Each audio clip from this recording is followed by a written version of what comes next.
네, 반갑습니다 여러분. 오늘은 7단원 수권과 해수의 순환단원을 한 영상 안에 모두 정리해 드리도록 하겠습니다. 우리가 전체 단원을 한 영상 안에 정리를 하다 보니까 자세한 것까지는 다루기가 어려울 수 있는데요. 그래서 이 영상을 사용하실 때는요, 두 가지 방법이 있습니다. 첫 번째는 내가 공부를 다 해놓은 상태에서 시험 전에 내용을 한번 복습하는 용도로 사용하실 수 있고요. 두 번째는 이러면 안 되겠지만 시험이 내일인데 내 머릿속에 든 게 아무것도 없는 경우에 마지막 그 지푸라기 잡는 심정으로 이 강의를 보셔도 도움이 될 거라고 생각이 듭니다. 자, 그러면 첫 번째로 수권의 분포부터 보겠습니다. 이 수권에서 수는 물 숫자예요.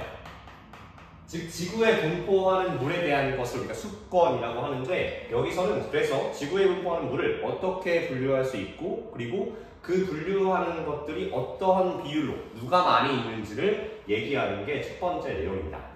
자, 그래서 선생님이 간단하게 그래프를 그려서 설명을 해드리면요. 자, 오늘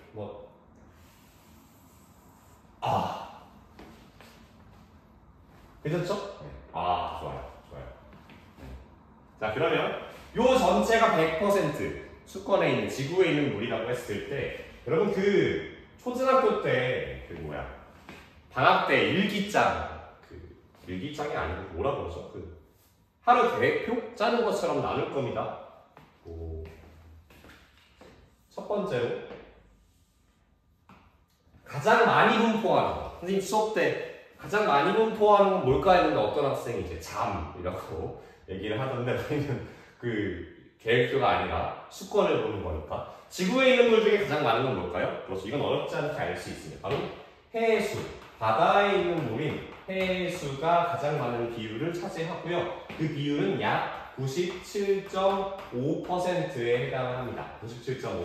그러니까 전체에 있는 물 중에 97.5%는 짠맛이 나는 바닷물이라는 이야기죠. 그러면 이 97.5%를 제외한 나머지 이 부분, 물론 이건 통계적으로 조금 문제가 있는 비율이긴 하지만 여러분 좀 확대를 시켜놨습니다. 나머지 여기는 바다가 아니라, 그쵸, 육지에 있는 물에 해당을 하고요. 이 비율이 약 2.5% 정도 되네요. 자, 그만큼 지구에 아무리 물이 많아도 육지에 있는 물은 약 2.5%밖에 되지 않는다는 소리입니다. 자, 그러면 이제는 저 육지에 있는 물들이 누가 있는지를 얘기할 건데요. 첫 번째로는 한번 구분을 해보겠습니다. 이렇게 해서 이렇게. 자, 가장 많은 건 뭘까요? 가장 많은 것은 생각 외로 바로 빙하입니다.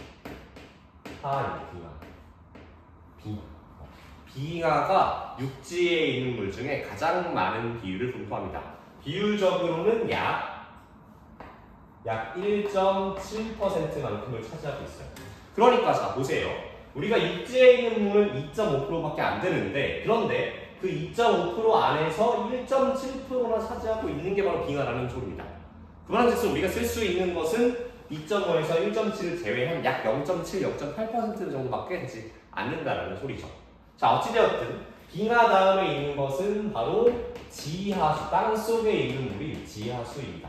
지하수가 약 0.7% 정도를 차지하고요. 마지막으로 이제 가장 적은 비율을 차지하는 것이 바로 뭐냐? 우리 주변에 많은 하천수와 그리고 호수입니다. 자, 이 하천수와 호수는요, 지구 전체 수권, 그러니까 100% 중에 바로 0.01%밖에 비율이 되지 않습니다. 자, 그러면 저 전체 중에 우리가 가장 잘 활용할 수 있는 것은 아무래도 하천수와 호수이겠는데, 그것은 0.01%밖에 해당하지 않기 때문에 우리가 계속 물 부족이나 이런 얘기가 나온다는 것을 이 비율을 통해서 알 수 있습니다. 자, 어찌되었든 그러면 이 중에서 우리가 바로 활용할 수 있는, 혹은 인간이 활용하는데 물이 뭐냐면 바로 이렇게.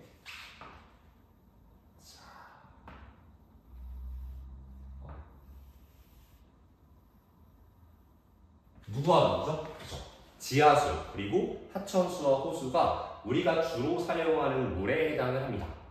왜냐하면 빙하는 얼어있기 때문에 사용하기 어렵고, 해수는 그죠, 그 안에 짠맛도 나고 우리가 바로 마시거나 혹은 생활에서 수돗물로 사용하거나 하기에 무리가 있죠. 그래서 우리가 바로 활용하는 것은 이 정도 비율밖에 되지 않는다라는 것을 알 수 있습니다.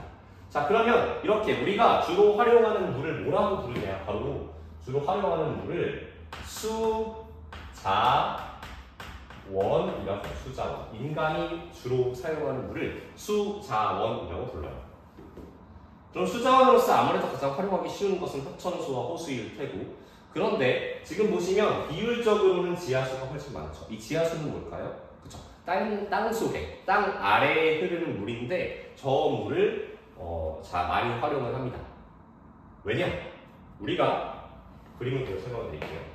이렇게 땅이 있고 땅속 지층을 흐르는 지하수가 있다고 합시다. 그러면 내가 만약에 이 지하수를 뽑아서 썼어요. 그럼에도 불구하고 지하수는 크게 줄어들지 않습니다. 왜일까요? 그렇죠. 항상 뭐가 와요? 하늘에서 비가 오죠.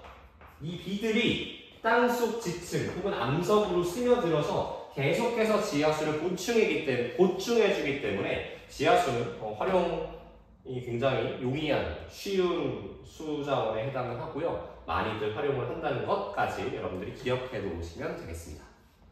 자, 여기까지 수권의 분포에 대해서 간단히 보았고요. 여러분들 기억하실 건 뭐냐면 그래서 수권에 누가 있는지, 그 다음에 그 비율들이 어느 정도 되는지, 소수점 몇 자리까지 암기할 필요는 없지만 누가 더 많고 그리고 그것들을 누가 어떻게 사용하는지 정도를 알아놓으시면 되겠습니다. 첫 번째 수권의 분포 마무리하고요. 두 번째 해수의 충상 구조로 가겠습니다. 이건 어떻게 좀 분리를 할까요? 이렇게 타이틀들은 좀 이렇게 분리를 하고 싶은데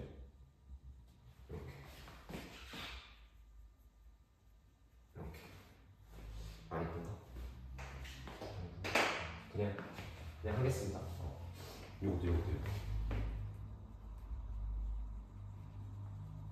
자, 이렇게 그 물결 밑줄이 되어 있는 거는 각 단원들이라는 거 여러분들 잘 알아보십시오. 하얀색으로. 어찌되었든, 자, 그럼 지금부터는 해수에 대한, 즉 바닷물에 대한 이야기를 한번 해볼 것인데요. 첫 번째로 해수의 층상구조. 자, 층상이라는 게 무슨 말이에요? 층. 여기서 말하는 층은 우리가 건물 얘기할 때 1층, 2층, 3층과 똑같아요. 즉, 바닷물도 그냥 바닷물이 아니라 그 안에를 몇 개의 층으로 나눌 수 있다는 소리입니다. 그럼 몇 개의 층으로 나눌 수 있냐? 바닷물의 경우에는, 해수의 경우에는 대체로 우리 교과서에서, 우리 교육과정에서 3개의 층으로 구분을 합니다. 3개의 층. 그럼 우리가 나눈다라는 것은 기준이 필요할 테고, 그 층을 나누는 기준은 바로 해수의 온도인 수온이에요. 아래로 내려갈 때 깊이에 따른 수온이 급격하게 변하는 지점이 있는데 그 수온을 가지고 우리가 3개의 층으로 나눕니다. 어떻게 나누느냐? 자, 바닷물의 수온에 영향을 미치는 요인은 2가지가 있습니다. 첫 번째는 뭐냐면 바로 햇빛, 더 정확하게는 태양 복사 에너지라고 얘기할 수 있어요. 이게 무슨 소리입니까? 당연한 소리지만 태양 복사 에너지가 들어가면 바닷물의 온도가 뜨거워질까요? 차가워질까요? 그렇죠. 뜨거워지겠죠. 그래서 첫 번째로 이 햇빛, 즉 태양 에너지 때문에 바닷물이 뜨거워지는 작용이 발생을 하게 됩니다. 그래서 그림을 한번 그려보자면,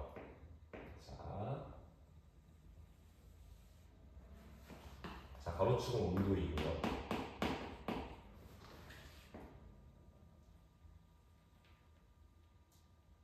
세로축은 깊이라고 합시다. 그러니까 얘는 지금 바다를 옆에서 본다라고 생각하면 돼요. 여러분, 새로운 그래프의 모양이긴 한데 바다를 옆에서 본다고 생각하면 됩니다.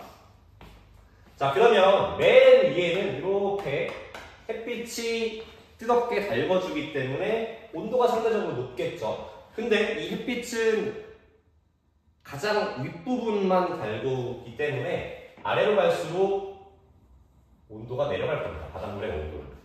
됐습니까?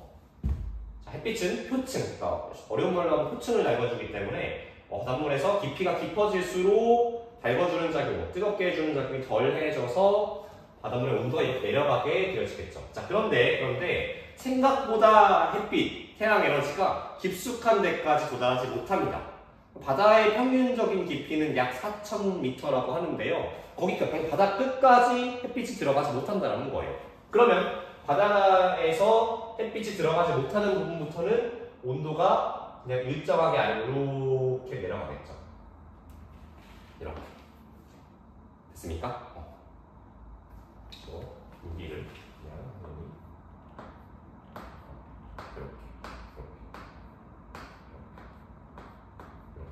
여기까지, 이 위에 이 사이까지의 태양 에너지가 들어오는 부분이고, 이 아래부터는 햇빛이 영향을 미치지 못해서 온도가 낮은 채로 일정한 구간이 생긴다는 겁니다.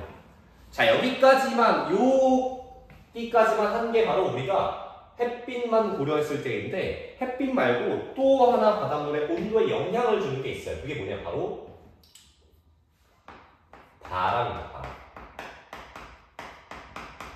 바람. 바닷가에 가면 여러분들 굉장히 위에 뭐가 많이 보이죠? 바람이 많이 붑니다.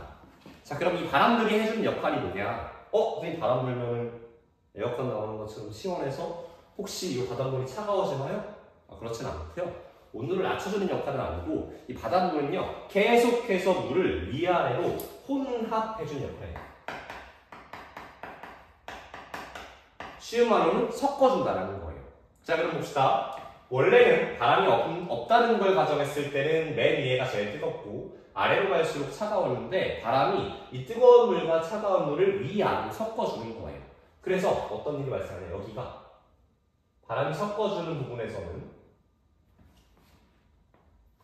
온도가 이렇게 일정한 변이 생깁니다. 온도가 일정한 변. 왜? 바람이 섞어주기 때문에, 바람이 혼합 때문에. 됐죠?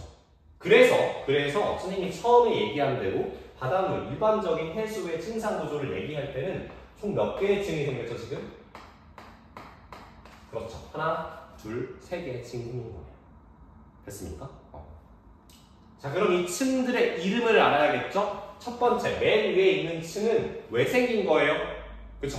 바람의 혼합 때문에 생겼다고 했죠. 바람이 섞어져서 해수의 온도가 일정한 부분이 생겼다고 했습니다. 그래서 맨 첫 번째 여기 층의 이름을 우리가 혼합층이에요. 혼합층. 됐습니까? 첫 번째 혼합층. 두 번째, 자 이제 갑자기 온도 일정하다가 아래로 내려가는, 온도가 차가워지는 이 지점이 생기죠. 이 층의 이름은 우리가 수온약층이라고, 수온약층. 자, 수온이라는 건 무슨 말인지 아시죠? 바닷물의 온도라는 거고, 여기서 약자가 바로 도약하다의 의미를 가지고 있어요. 도약이 뭐죠? 쉬운 말로 하면 점프.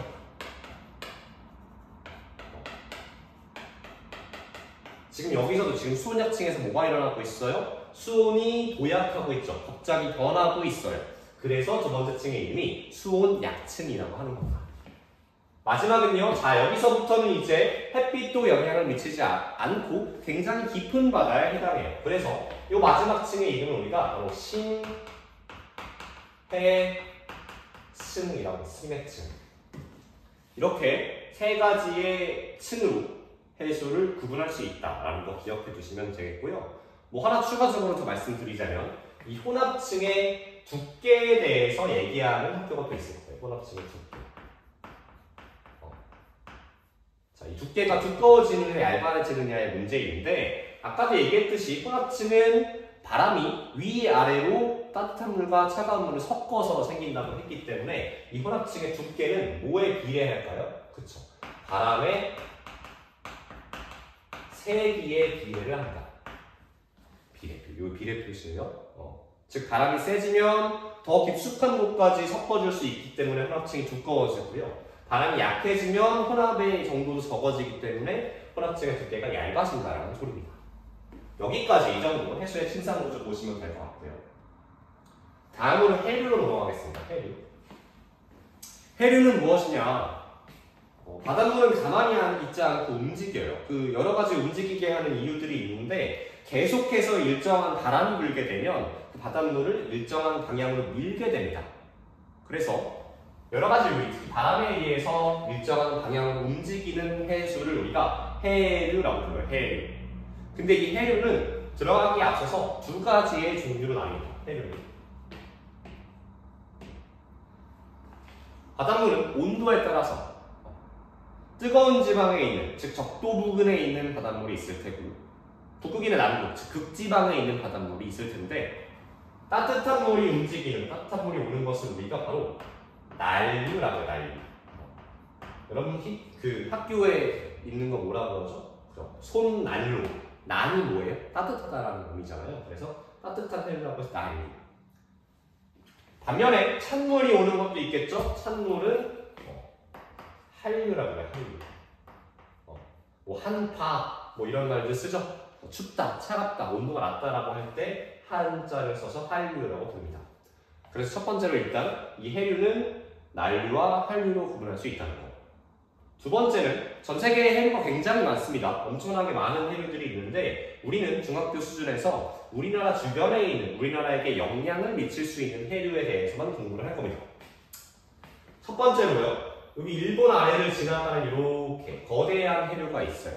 이 해류의 이름은 우리가 쿠로시오 해류라고 해요. 쿠로시오 해류. 쿠로시오 해류. 됐습니까? 우리나라예요. 어디 학교에서 수업하면 이게 무슨 이게 어디냐 뭐 하던데 우리가 제주도, 울릉도, 여기 이제 북한, 중국, 러시아, 오케이? 일본 제가 어떻게 생겼는지 잘 몰라가지고 일본 그랬습니다. 자, 어찌되었든 자 그 다음에 이제 우리나라에 직접적으로 오는 해류들을 볼 건데 첫 번째로 이렇게 하는 게 있습니다. 자, 얘는 지금 우리나라의 어느 쪽에 있죠? 여기는 동해예요. 그래서 얘 이름은 동한 난류라고. 동한 난류. 왜 난류예요? 그렇죠. 아래에는 따뜻한 물이 있죠. 그래서 따뜻한 물이 올라오기 때문에 동한 난류라고 이름을 부르는 것이고, 그 다음에 반대로 이렇게 내려오는 것도 있습니다. 얘는 위에서 요 위로 갈수록 저위도니까 온도가 낮겠죠? 위에서 내려오니까 한류예요. 그런데 어디를 지나갑니까? 여기 어디라고 그랬죠? 여기 북한 쪽을 지나갑니다. 그래서 이 친구의 이름은 북한 한류가 됩니다. 북한. 됐습니까? 북한. 마지막으로 이렇게 가는 게 하나 더 있어요. 이 바다는 뭐 황해라고 부릅니다. 옐로우시라고 해서 우리나라 서해라고 하기도 하고 어찌되었든 요거는 동한 난류와 마찬가지로 이렇게 올라가니까 난리일 텐데 황해를 지나간다고 해서 얘는 황해 난류라고 합니다. 됐습니까? 선생님 교과서, 선생님이 가르치는 학교에서 배우는 교과서에서는 이 정도 해류밖에 나오지 않아. 선생님 여기까지만 알려드렸는데 혹시라도 여러분 학교에서 쓰는 교과서에는 조금 더 많은 해류가 나온다 라고 하는 경우에는 그 해류 이름들까지 다 아셔야 됩니다. 몇 가지가 더 있거든요. 여기 이렇게 대만 한류라는 것도 있고 연해주 한류라는 것도 있고 한데 선생님 학교에서는 이 정도만 나오기 때문에 이 정도만 하고요. 네, 여러분 마지막으로 하나 더 기억할 것이 있는데요. 바로 북한 한류와 동한 난류, 난류와 한류가 만나는 지점에 생기는 조경 수역에 대한 내용입니다. 조경 수역. 일단은 이 조경 수역 말부터 좀 어렵죠. 하나씩 풀어보면 수역이라는 거는 지역 말고 수역, 바다, 물에 있는 구역이라는 뜻이에요. 그런데 조경이 무슨 말이냐? 여기 나오는 이 경자가 경계라는 뜻이에요. 경계. 그러니까 뭐죠? 서로 다른 성질을 가지는 난류와 한류가 만나는 경계에 조경수역이 만들어진다는 겁니다. 이 조경수역에서는 무슨 일이 발생을 하냐? 이런 겁니다. 여러분들 그 성격이 완전히 다른 정반대의 친구 두 명이 부딪히면 어떤 일이 발생을 하죠? 그죠? 보통은 싸우죠. 잘 섞이지 않고. 이 조경수역에서도요, 바다가 있고, 여기 바다의 아래 이런 부분이 있다고 했을 때, 이렇게 난류가 올라가고, 그 다음에 한류가 여기 내려오겠죠? 내려오다가 조경수역 근처에서 만난 거예요. 그럼 만나면 그냥 자연스럽게 스며드는 게 아니라 둘이 막 이렇게 섞여요. 섞이다가 이 바다의 아래 부분에 있는 누구를 위로 올라오냐. 물이 막 섞이는 과정에서 플랑크톤이라는 것이 위로 올라와요. 플랑크톤. 근데 이 플랑크톤은 바다에 사는 물고기들의 먹이가 되기 때문에 이 주위에 있는 물고기들은 약간 이런 뭐야? 여기 갑자기 바다 위로 내 먹이들이 올라왔네? 해서 이 조경지역에는 굉장히 많은 물고기들이 모이게 됩니다. 그래서 우리가 일반적으로 환금어장이다 라고 이야기하는 게 바로 난류와 한류가 만나면서 바다 아래에 있는 플랑크톤이 올라와서 물고기들 먹이가 많아지기 때문에 그런 얘기를 하는 것이고요. 이 조경지역까지 얘기를 해서 이 해류 내용을 마치도록 하겠습니다. 하나 더. 이 조경지역 특징 중에 하나가 뭐냐면 얘는요, 가만히 있는 게 아니라 변해요. 뭐에 따라? 계절에 따라. 무슨 소리냐? 겨울이 되면 차가운 물인 한류가 강해지겠죠? 그래서 이 싸우다가 이 한류가 밀고 내려오는 겁니다. 그래서 조경지역이 상대적으로 남쪽으로 이동을 하고요. 반대로 여름이 되면 동안 한류가 강해지기 때문에 다시 밀고 올라가서 조경지역의 위치가 계절에 따라서 변화할 수 있다는 것까지 추가로 알아두시면 좋겠습니다. 자, 네 번째네요. 근데 지금 시간이 조금 오래돼서 여기까지 한번 끊고 한 강의에 담아보려고 했는데 너무 힘드니까 여기까지 끊고 나머지 염류와 염분 및 일정 법칙 그리고 조석에 대한 이야기를 해보겠습니다.